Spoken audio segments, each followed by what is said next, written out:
Depuis 1990, Fort Boyard rythme l'été des téléspectateurs de France 2. Jeudi 17 août 2023, une nouvelle équipe tentera tout pour récolter le plus d'argent possible pour l'association de son choix.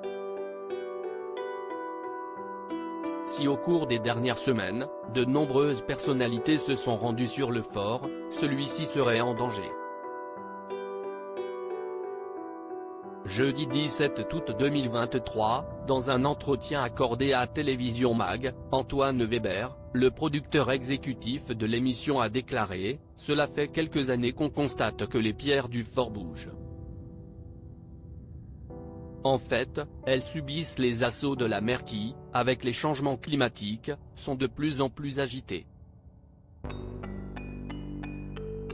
Historiquement, à l'époque napoléonienne, le fort était protégé par ce qu'on appelle un brise-lames, c'est-à-dire un éperon en forme de V qui permettait aux vagues de se casser et de ne pas percuter le fort.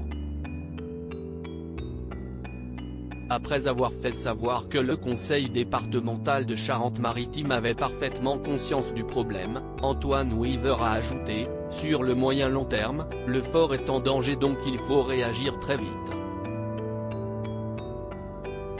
Si le brise-lames ainsi qu'une couronne vont être reconstruits, le producteur exécutif de Fort Boyard ne sait pas encore quand les travaux débuteront.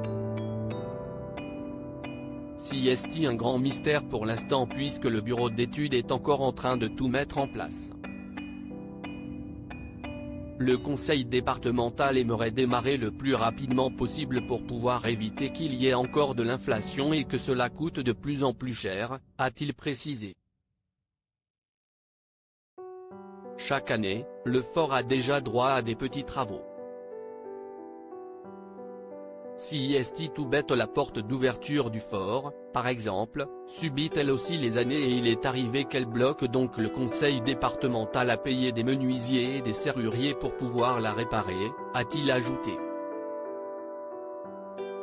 Antoine Weber, ils vont adapter les travaux en fonction de ces critères que les fans se rassurent, Fort Boyard sera bien diffusé l'été prochain.